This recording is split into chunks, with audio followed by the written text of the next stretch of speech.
बच्चों, यहाँ पर आज हम कक्षा 12 का टॉपिक व्यवहारिक व्याकरण में पद परिचय का अध्ययन करेंगे। पद परिचय कक्षा 12 के लिए तो उपयोगी है ही, लेकिन ये कक्षा 10 के लिए भी उपयोगी है। तो ये सभी छात्र इसको यहाँ पर पढ़ सकते हैं। अब हम देखते हैं कि पद परिचय किसे कहते हैं। तो सबसे पहले हम जानते हैं कि पद किसे कहते हैं। पद, जब कोई भी शब्द वाक्य में जुड़ जाता है और वाक्य को एक अर्थ प्रदान करता है, उसे ही हम क्या बोलते हैं, पद बोलते हैं। तो यहाँ पर हम एक उदाहरण के द्वारा इसको समझ सकते हैं। रवि पुस्तक पढ़ता है, तो यहाँ पर रवि भी एक पद है, पुस्तक भी एक पद है और पढ़ता है भी एक पद है। अब आप बोलोगे कि रवि तो एक शब्द है, पुस्तक भी एक शब्द है, पढ़ता भी एक शब्द है भी एक शब्द है, ये पद कैसे हो गए। तो यहाँ पर मैंने बोला है ना कि कोई भी शब्द वाक्य में जुड़कर उसे अर्थ प्रदान करता है, उसे हम पद कहते हैं। तो यहाँ पर रवि पूरे वाक्य में जुड़ा हुआ एक शब्द है, इसलिए ये यहाँ पर पद है। यदि मैं इस रवि को अलग लिख देती हूँ तो यहाँ पर ये एक शब्द है, लेकिन वाक्य में जुड़कर ये पद बन जाता है।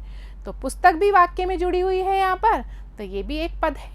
पढ़ता है भी एक पूरा वाक्य बना रहा है, तो यहाँ पर ये एक पद है। तो शब्द और पद में आप अंतर समझ गए होंगे। अब हमारे परीक्षाओं में प्रश्न आते हैं कि पद परिचय दीजिए या पद परिचय किसे कहते हैं। तो सबसे पहले हम जान लेते हैं कि पद परिचय किसे कहते हैं। वाक्य में आए हुए पद का परिचय कैसे दिया जाता है। वाक्य में आए हुए किसी भी शब्द का पद का परिचय किसके आधार पर दिया जाए, व्याकरण के आधार पर दिया जाए, तो उसे ही हम पद परिचय कहते हैं। अर्थात किसी भी पद का व्याकरण के आधार पर परिचय देना ही पद परिचय कहलाता है।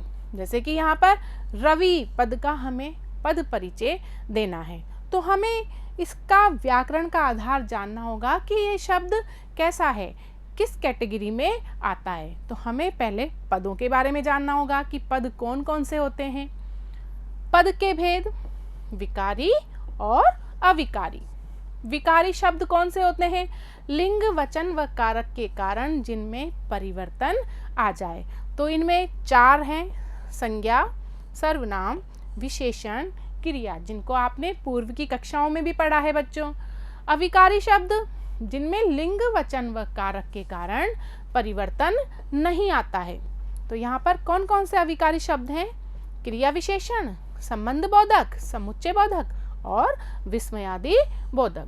तो जो वाक्य में आया हुआ पद है, रवि पुस्तक पढ़ता है, तो रवि पद परिचय यदि हमें देना है तो हम देखेंगे या तो वो संज्ञा होगा या सर्वनाम होगा या विशेषण होगा या क्रिया होगा या क्रिया विशेषण, संबंध बोधक, समुच्चय बोधक या विस्मयादि बोधक। तो इन 8 में से ही वो कोई एक होगा। तो यहाँ पर हम 8 पदों का ही पद परिचय देना होगा। तो हम देखते हैं अविकारी और विकारी में क्या अंतर है। मान लीजिए मैंने यहाँ पर लिखा है लड़का, यदि हम इसका लिंग बदल देंगे तो ये क्या बन जाएगा, लड़की। यदि हम इसका वचन बदल देंगे तो यहाँ पर लड़का की जगह क्या हो जाएंगे, लड़के, और लड़की की जगह लड़कियां हो जाएंगे। तो रूप परिवर्तन हो गया ना, विकार आ गया ना यहाँ पे, तो ये विकारी शब्द है। लेकिन यहाँ पर अविकारी शब्दों में कोई परिवर्तन नहीं आता। जैसे मैंने यहाँ पर लिख दिया धीरे, अब मैं बोलूँगी लड़का धीरे चलता है या लड़की धीरे चलती है, तो दोनों में अंतर नहीं आया है, वचन के कारण भी नहीं आएगा। लड़कियां धीरे चलती हैं या लड़के धीरे चलते हैं, तो वचन के कारण धीरे शब्द का कोई परिवर्तन नहीं हुआ है, इसलिए ये यहाँ पर अविकारी है। अब हम पद परिचय कैसे करते हैं, आइए देखते हैं। यदि वाक्य में आया हुआ पद संज्ञा है तो हम संज्ञा का पद परिचय कैसे करेंगे। सबसे पहले तो हम लिखेंगे कि संज्ञा का भेद कौन सा है, व्यक्तिवाचक है या जातिवाचक है या भाववाचक है। फिर हम देखेंगे कि लिंग कौन सा है, स्त्रीलिंग है या पुल्लिंग है। फिर हम वचन देखेंगे, एक वचन है या बहुवचन है। फिर हम उसका कारक देखेंगे। बच्चों कारक 8 होते हैं, तो हमें एक कारक उनमें से बताना होगा कि इसमें कौन सा कारक है। इसी प्रकार यदि वाक्य में आया हुआ पद सर्वनाम है तो हमें सर्वनाम को पहचान कर फिर उसका भेद लिखना होगा कि सर्वनाम का कौन सा भेद है। फिर हम लिंग लिखेंगे, वचन लिखेंगे और कारक लिखेंगे। यदि विशेषण का पद परिचय करना है हमें, तो हमें पहले विशेषण का भेद बताना होगा, फिर लिंग बताना होगा, फिर उसका वचन बताना होगा। अब यहाँ पे हमें कारक की जगह विशेष्य बताना है, वो शब्द जिसकी विशेषता बताई जा रही है। इसी प्रकार जब क्रिया का पद परिचय करेंगे हम, तो पहले क्रिया का भेद बताएंगे, फिर उसका लिंग बताएंगे, फिर उसका वचन बताएंगे और यहाँ पर हम काल बताएंगे कि क्रिया किस काल में घटित हुई, वर्तमान काल या भूतकाल या भविष्य काल। तो हम इस प्रकार पद परिचय प्राप्त करते हैं। अब हम देखते हैं इसका उदाहरण। रवि पुस्तक पढ़ता है, ऐसा प्रश्न परीक्षा में आ जाएगा और लिखेंगे वहाँ पर कि इसका पद परिचय दीजिए या फिर रेखांकित शब्दों का पद परिचय दीजिए। तो यहाँ पर रेखांकित शब्द कौन कौन से हैं? रवि के नीचे रेखा खिंची हुई है और पुस्तक के नीचे रेखा खिंची हुई है। तो हम रवि को बाहर लिख देंगे और उसका पद परिचय कैसे देंगे? रवि क्या है? यहाँ पर संज्ञा है। तो संज्ञा का ये कौन सा प्रकार है? यह व्यक्तिवाचक संज्ञा है। इसमें कौन सा वचन है? रवि पुस्तक पढ़ता है, दिखाई दे रहा है यहाँ पर एक वचन है। कौन सा लिंग है? स्त्रीलिंग है या पुल्लिंग है? जाहिर है पुल्लिंग है। और ये कर्ता कारक है, पढ़ता है क्रिया का ये कर्ता कारक है। यहाँ पर रवि मुख्य कार्य कर रहा है ना, तो ये यहाँ पर कर्ता कारक है। अब हम पुस्तक का करेंगे। पुस्तक यहाँ पर जातिवाचक संज्ञा है, क्योंकि एक पुस्तक के अंतर्गत बहुत सारी पुस्तकें आ सकती हैं। एक वचन है यहाँ पर पुस्तक, पुस्तक स्त्रीलिंग है। हम बोल के देख लेंगे स्त्रीलिंग पुल्लिंग जानने के लिए, मेरी पुस्तक या मेरा पुस्तक, कौन सा सही लग रहा है? मेरी पुस्तक। तो यहाँ पर पुस्तक क्या हो गई? स्त्रीलिंग हो गई। और ये कर्म कारक है। कर्म कारक पढ़ता है क्रिया का कर्म है। कर्ता यहाँ पर क्या कर्म कर रहा है? पुस्तक को पढ़ रहा है। अब हम देखते हैं कि संज्ञा पद परिचय कैसे करेंगे। तो सबसे पहले हमें संज्ञा पता होना चाहिए कि संज्ञा क्या है। हमने पढ़ा है संज्ञा को, लेकिन हो सकता है अभी हम भूल गए हों, तो आइए पुनरावृत्ति कर लेते हैं। संज्ञा का अर्थ है नाम। किसी भी व्यक्ति, वस्तु, प्राणी, स्थान के नाम को हम क्या बोलते हैं? संज्ञा कहते हैं। जैसे कि गाय, रमेश, पर्वत, जयपुर, क्रोध आदि। संज्ञा के मुख्यतः 3 भेद होते हैं। प्रश्न भी इन तीनों में से ही आ जाते हैं: व्यक्तिवाचक, जातिवाचक और भाववाचक। व्यक्तिवाचक संज्ञा किसे कहते हैं? जिस संज्ञा से किसी एक विशेष व्यक्ति का, वस्तु का या स्थान का बोध होता है, उसे व्यक्तिवाचक संज्ञा कहते हैं। जैसे कि सीमा। सीमा किसी व्यक्ति का नाम है, वो एक ही है। जैसे कि मेरा नाम ही सीमा है, तो वो सीमा सिर्फ मैं ही हो सकती हूँ, कोई और नहीं हो सकती। हो सकता है किसी और अन्य लड़की का नाम भी सीमा हो, लेकिन वो मैं नहीं हो सकती। तो किसी व्यक्ति का नाम। मथुरा, शहर का नाम मथुरा एक ही है। हिमालय पर्वत का नाम है, वो भी एक ही है।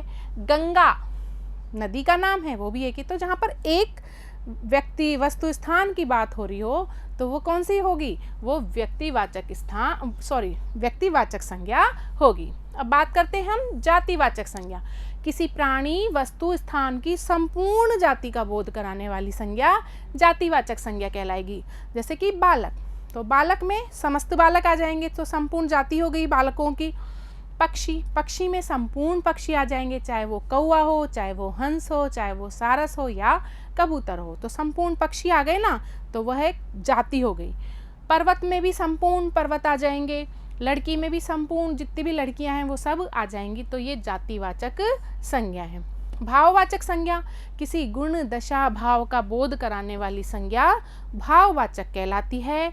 अच्छा, भाववाचक संज्ञा को हम महसूस कर सकते हैं, उसको छू नहीं सकते। गर्मी, पढ़ाई, प्रेम, बुढ़ापा आदि ये किस में आएगी? भाववाचक संज्ञा में। अब हमें संज्ञा के भेद अच्छे से पता चल गए हैं। अब जब हम वाक्य में पद परिचय करेंगे, संज्ञा को देख लेंगे कि कौन सी संज्ञा है, जातिवाचक है या व्यक्तिवाचक है या भाववाचक है। तो आइए हम प्रैक्टिस करते हैं, उदाहरण देखते हैं। सीमा कक्षा में पुस्तक पढ़ रही है। रेखांकित शब्दों का पद परिचय अब हम कैसे देंगे? सीमा को हम लिख लेंगे। सीमा क्या है? संज्ञा है, लेकिन कौन सी? व्यक्तिवाचक संज्ञा। अभी मैंने आपको बताया था। सीमा यहाँ पर एक वचन है, स्त्रीलिंग है, और ये पढ़ रही क्रिया का क्या है? कर्ता है। अब हम कक्षा का पद परिचय देंगे। कक्षा क्या है? जातिवाचक संज्ञा, क्योंकि एक कक्षा संपूर्ण कक्षाओं का प्रतिनिधित्व कर रही है। एक कक्षा में बहुत सारी कक्षाएं आ सकती हैं। एक वचन है कक्षा, स्त्रीलिंग है। मेरी कक्षा या मेरा कक्षा, कौन सा सही है? मेरी कक्षा, तो ये स्त्रीलिंग हो गया। और ये क्रिया का आधार है। कक्षा में कौन सा कारक हुआ? अधिकरण में या पर। पुस्तक का हम करेंगे, जातिवाचक संज्ञा है पुस्तक, क्योंकि इसमें समस्त पुस्तकें आ सकती हैं। एक वचन है और पुस्तक स्त्रीलिंग है। मेरी पुस्तक या मेरा पुस्तक, बोल के देख लीजिए। क्रिया का कर्म है, ये पढ़ रही क्रिया का कर्म है। उदाहरण और देख लेते हैं हम। लड़के क्रिकेट खेल रहे हैं, तो लड़के क्या है यहाँ पर? संज्ञा। कौन सी? जातिवाचक संज्ञा। लेकिन ध्यान रखना यहाँ पर अब वचन बदल गया है। यहाँ पर वचन क्या है? लड़के, बहुवचन है, और पुल्लिंग तो है ही यहाँ पर, और ये खेल रहे क्रिया का कर्ता है। क्रिकेट का पद परिचय कैसे लिखेंगे हम? क्रिकेट संज्ञा ही है, लेकिन कौन सी संज्ञा है? ये खेल का नाम है, तो व्यक्तिवाचक संज्ञा हो गई है। क्रिकेट यहाँ पर एक वचन है और पुल्लिंग है, और खेल रहे क्रिया का ये क्या है? कर्म है। इसी प्रकार हम बचपन के दिन अच्छे होते हैं। बचपन क्या है यहाँ पर? भाववाचक संज्ञा है, और ये पुल्लिंग है और एक वचन है, और यहाँ पर ये अच्छे होते हैं का कर्ता है। दिन यहाँ पर जातिवाचक संज्ञा है, और ये पुल्लिंग है, लेकिन अच्छे होते हैं, तो यहाँ पर एक दिन की बात नहीं हो रही है, बहुत सारे दिनों की बात हो रही है। तो यहाँ पर दिन का वचन क्या हो जाएगा? बहुवचन हो जाएगा। तो ये तो संज्ञा का पद परिचय हमने सीख लिया। अब आगे आने वाले वीडियो में हम सर्वनाम, विशेषण, क्रिया विशेषण, क्रिया, समुच्चय बोधक, संबंध बोधक, विस्मयादि बोधक आदि का पद परिचय करना सीखेंगे। धन्यवाद।